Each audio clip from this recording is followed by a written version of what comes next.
बलहारी द्रवहु सुदशरथ अजर बिहारी। राम सिया राम जय जय राम। राम सिया राम जय जय राम। नमस्कार.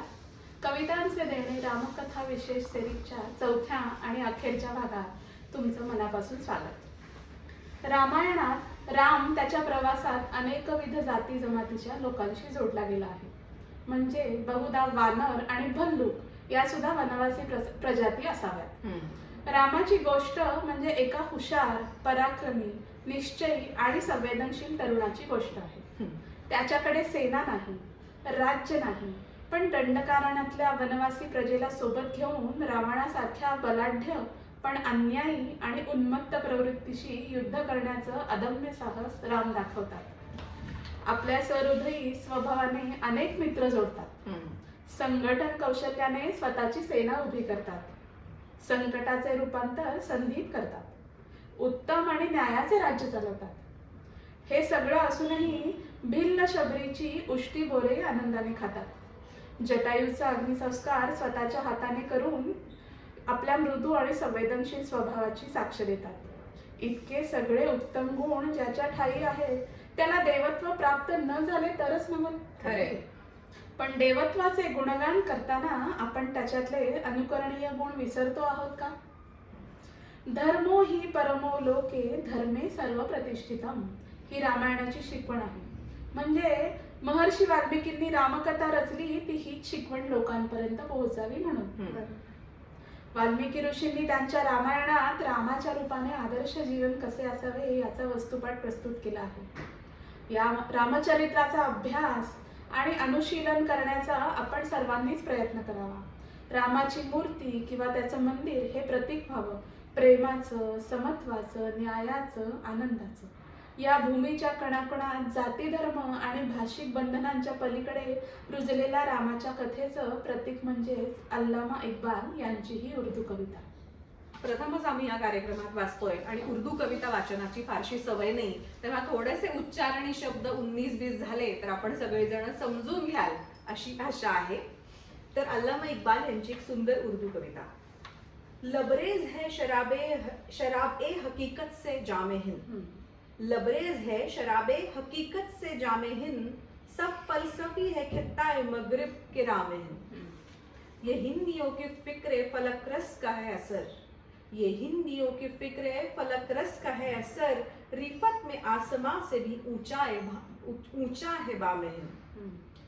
इस देश में हुए हैं हजारों मलक सरिश्त.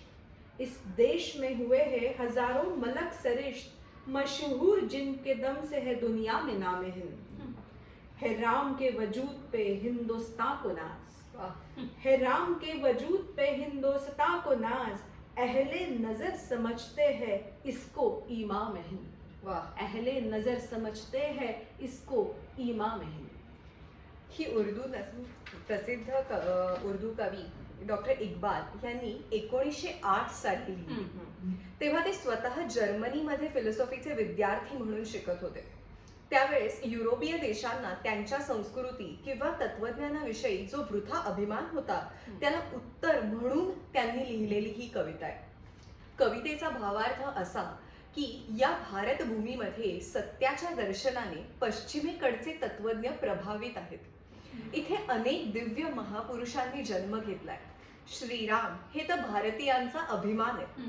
सर्वांना सत्याच्या मार्गावर घेऊन जाणारे पथदर्शी असे गुरु आहेत.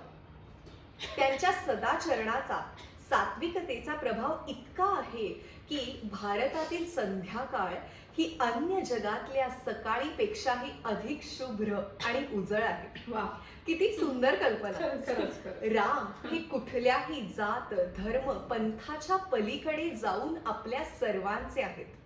ह्या भूमीत जन्मलेले एक महान सदाचरणी योगपुरुष आहेत. हीच संकल्पना त्यांनी या कवितेतून मांडली. वा, काळाच्या इतक्या प्रचंड पसाऱ्यात अनेक गोष्टी आल्या आणि लुप्तही झाल्या, पण रामकथा अजून आहे. वाल्मिकी रामायण आजही टिकून आहे. लेंडी इफेक्ट नावाची एक संकल्पना आहे. म्हणजे एखादी संकल्पना, विचार किंवा ग्रंथ कालौघात दीर्घकाळ टिकून राहिला असेल तर तो पुढेही असाच चिरकाल टिकणारा असतो. रामकथेबाबत तुलसीदास एका चौपाईत असं म्हणतात, हरि अनंत हरि कथानंता, कहहि सुनहि बहुविधि सब संता. राम सिया राम जय जय राम. राम सिया राम जय जय राम. जय श्री राम.